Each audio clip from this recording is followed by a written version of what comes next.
So when you try to fight a thought with thought, you create a mental storm. Every argument with a negative thought gives it energy. It grows in power. You're saying, this matters.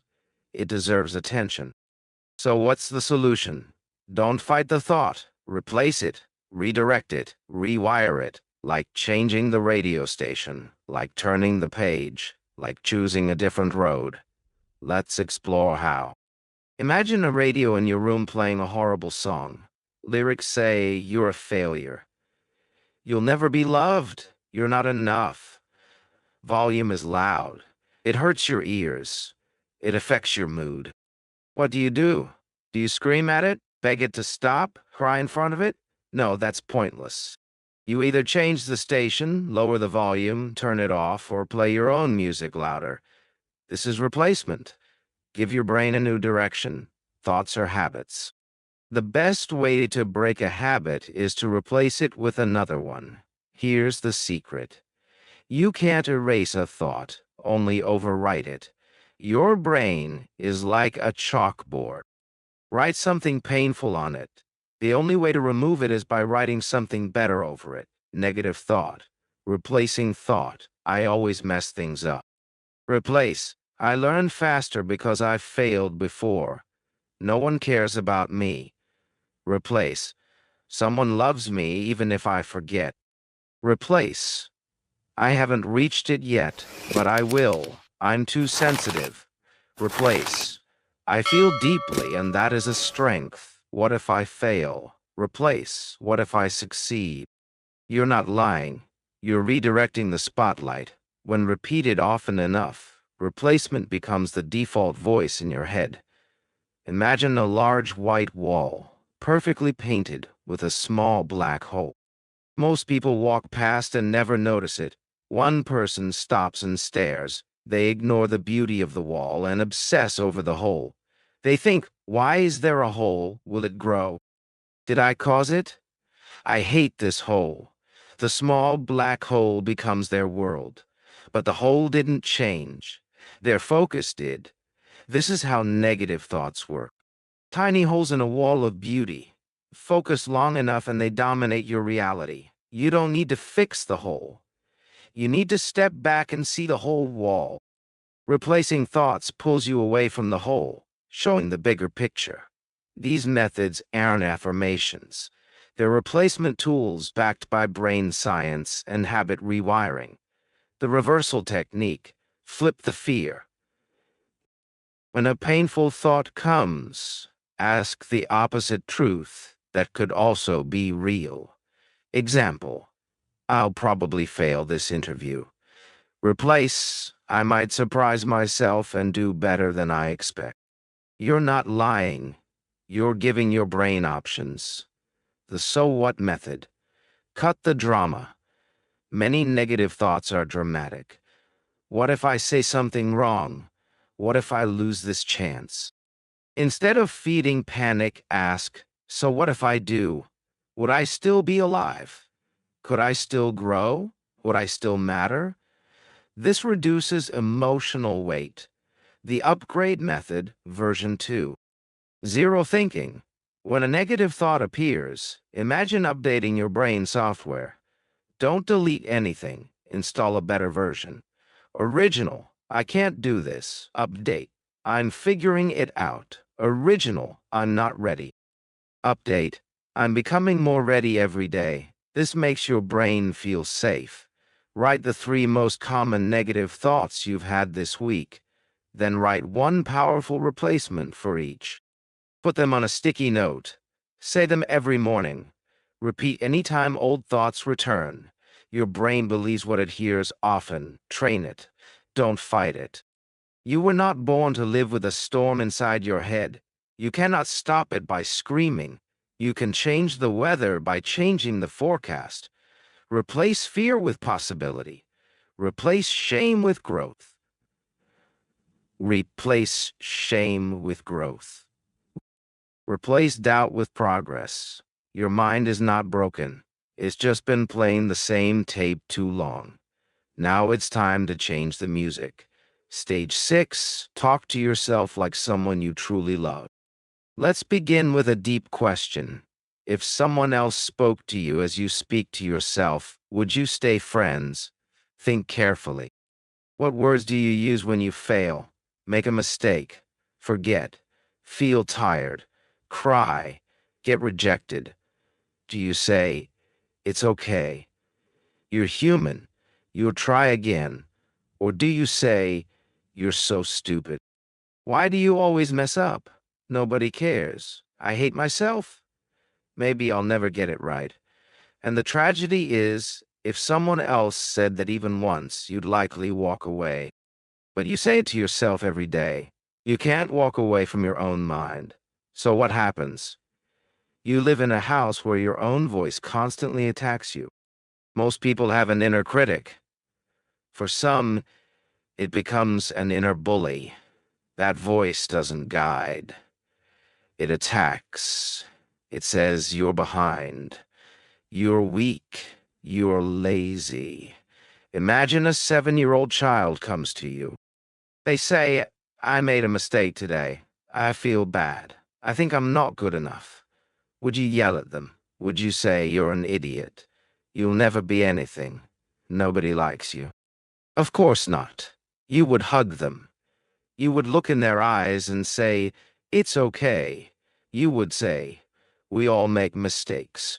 You are still worthy. Let's try again tomorrow." So why not speak to yourself the same way? Somewhere along the way, you learn to treat yourself with cruelty instead of compassion. That must change today. Imagine your mind is a garden, and your self-talk is the gardener. Every word you speak either plants a flower, gives water, or cuts roots. If the gardener says, "This plant is useless, it'll never grow. I hate it," even the most beautiful flower will wither. But if the gardener says, "You're growing slowly, but you are growing. It's okay if today was tough. You don't have to bloom every day. I believe in you," then even the weakest plant finds courage to stand tall again. Your self-talk is the water, sunlight, air of your inner world. How you speak to yourself decides whether you wither or rise. Let's be clear. Negative self-talk is not harmless. It creates real damage. It hurts your confidence. It reduces motivation. It brings shame. It challenges trust in yourself. It increases anxiety. It affects relationships. It feeds sadness. It makes you believe you are the problem. When you think you are broken, you stop trying to heal. You stop reaching for help. You stop believing in better. Not because better doesn't exist, but because your inner voice convinces you it's not for you. What if every time you made a mistake, instead of saying, "I'm so stupid," you said, "I made a mistake and I'm learning"? What if when you felt tired, instead of saying, "I'm lazy," you said, "I've done a lot today. I need rest, not guilt"? What if when jealousy comes, instead of saying, "I'm a bad person," you said, "I'm human. I feel"? That's okay. It's about speaking to yourself with the same kindness you give to others. How to start talking to yourself with love. 5 life-changing practices. 1. Give your inner voice a name. Seriously, name it. Why? Why? Because when you say, "I'm a failure," you give your critic full credibility. If you name it Nancy or Dan, you separate yourself from it. You say, "Oh, that's Nancy again. She shows up when I try something new." It sounds small, but it gives perspective and power. You stop being the voice. You become the listener. And the listener always has a choice. 2. The best friend technique. When you feel down, ask, "If my best friend felt this way, what would I say?" Then say it to yourself. You'll be amazed how loving your voice becomes when it's not attacking you. 3. The mirror moment. Stand in front of a mirror for 2 minutes every morning. Look into your eyes, not to judge, but to speak kindly. Say 3 things. I'm trying. I'm still here. I forgive you. Do this for healing, not motivation. Your reflection has waited years for these words.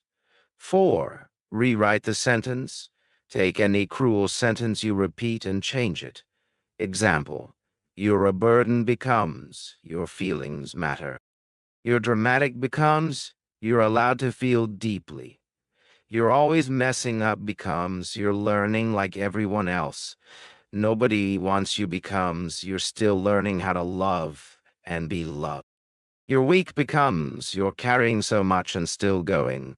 Print it, post it, say it. Your inner child is listening. 5. Forgive yourself daily. Not once a year, not only for big mistakes. Every night before sleep, say, I forgive myself. Whatever I did wrong today, whatever I forgot, overreacted to, I forgive myself. I am still learning. I will not carry shame into tomorrow.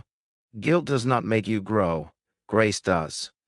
Sit alone, quietly. Put your hand on your heart and say softly, I'm sorry I've been cruel to you. You didn't deserve that voice. From today, I will talk to you like someone I love. Let tears fall if they come. You're not weak. You're reconnecting. You don't need to be perfect. You don't need to be fearless. You don't need it all together. You need to start being kind to yourself. The world already judges, criticizes, misunderstands. Don't join. Be the one voice in your life that says you are still worthy, even now, especially now. Stage 7. Cut off hidden triggers. Triggers aren't always loud. They aren't dramatic. They don't always knock and say, I'm here to disturb your peace. Sometimes triggers are soft. Sometimes they feel comforting, but they pull you back into the old version of yourself. The version who was scared, the version who doubted. Imagine living with a soft ticking clock. Tick, tick, tick. You get used to it. You barely notice it. But it's always there, quietly in the background. One day you remove that clock. You sit in silence and realize, I've been living with this noise for years. This is what emotional triggers are like. You may not notice them, but they tick quietly in the background of your life. A person's presence, a group chat, a smell, a habit, a ringtone, a routine, a place, even your bedroom setup. You wonder why anxiety rises, but you're still living next to memories of the worst version of yourself. You keep open doors trauma once walked through. People often think, I shouldn't cut people off. That's harsh. I should be stronger. I shouldn't avoid discomfort. Healing isn't about proving strength. It's about protecting your energy so you don't keep bleeding inside. If a wound is fresh, you don't run through it. You bandage it. You give it time. You avoid what might infect it. That draining friend. They don't attack, but each conversation leaves you feeling smaller. They compete subtly. They dismiss your emotions. They bring up the past. Let them go. The unspoken expectations. The voice that says, I should be more successful. That isn't motivation. It's a disguised mental whip. Cut it off. Not your dreams, just the timeline. Emotional home matters. Some live in anger, sadness, fear, or guilt. It's what they know. It's where they return when things go wrong. You need a new emotional home. Ask, what emotion do I default to when overwhelmed? Then ask, who taught me this emotion was normal? Often it wasn't even yours. You were just renting it. You forgot you could move out. Write a list. Things that silently pull me back into darkness. Make 3 columns. What is it? Why it affects me? What I'll do to protect myself. Don't feel guilty. This isn't rejection. It's self-respect. You can grow into the next version of yourself while entertaining people, patterns, and places that hurt you. You're not weak for needing space. You're wise for choosing peace over pride. You don't owe the past another visit. You owe your future a stronger foundation. If a plant isn't growing, you don't blame the seed. You change the environment. Protect what's blooming. Now that you've removed darkness, turn your pain into power. Stage 8. Turn pain into power. The most emotional stage. If you're watching this, you've survived. You've cried quietly. Questioned your value. You've battled storms no one saw. Tried to be strong for others while breaking inside. Now it's time to take what you survived and use it. You've been told, let it go, forget it. But healing isn't forgetting. Healing is finding meaning inside what broke you. It's saying, it hurt me, but I'm standing. Pain doesn't have to be the villain. It can be the start of your transformation. There's a Japanese art called kintsugi. When a ceramic bowl breaks, they repair it with gold. They don't hide cracks. They fill them with gold. The bowl becomes stronger, more valuable, more beautiful. Your pain is the gold. Every tear, every lonely night, every fall. If you let it, that pain can become your wisdom, strength, story, mission. How to turn pain into power. 4 life-altering shifts. 1. Don't ask why me. Ask, what now? But you always have the choice to ask, now that I've been through this, who do I want to become? Pain becomes power when you stop seeking revenge and start seeking rebirth. 2. Transform emotion into expression. Every emotion is energy. Energy can't be destroyed, but it can be redirected. Turn anxiety into art, loneliness into leadership, anger into boundaries, sadness into storytelling, fear into fuel. The world doesn't need more perfect people. The world needs people who say, here's my scar, and here's what I did with it. 3. Use your pain to help one other person. If you feel stuck, lost, or confused, help someone who feels what you once felt. You don't need a degree, a platform, or a solution. You just need to say, I've been there too, and I see you. That moment of connection heals you and them. Pain multiplies in silence, but it dissolves in shared humanity. 4. Build your identity around survival, not suffering. Stop saying, I was broken.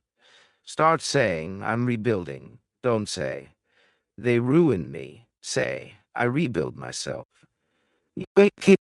If pain is a fire, you are the gold that survived the flame. You didn't come this far just to feel better. You came to transform. This video isn't just about stopping negative thoughts.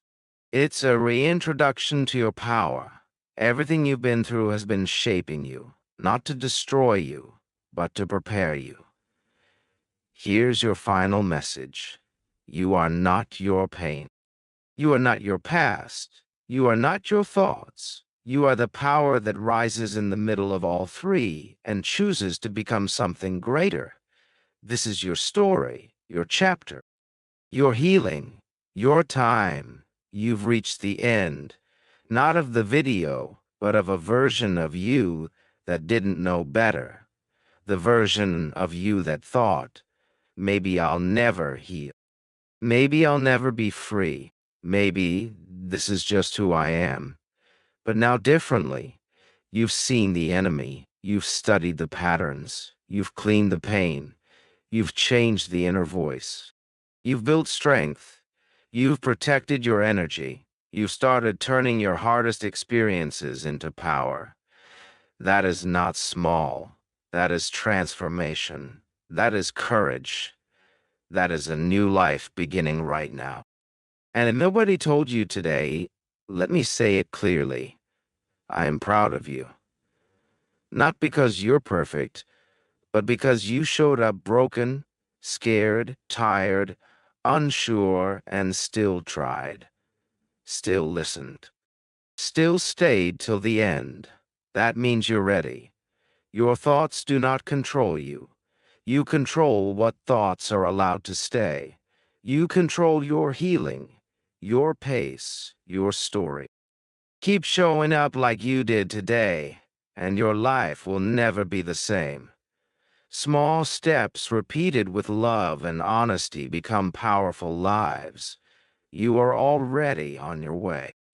If this video touched your heart, made you feel seen, understood, stronger, do one simple thing: subscribe, so you can keep learning, growing, and healing. This channel is not just about videos. It's about transformation. Turning English learning into emotional strength and emotional strength into a better life. We speak slowly, clearly, deeply. Even if you're still learning English, you'll never feel lost here. Here, you'll be understood. Subscribe, turn on the bell, and join this journey. You belong here. This is just the beginning. Thank you for watching. Thank you for staying. Thank you for fighting. I believe in you. Now go and become the person you were always meant to be.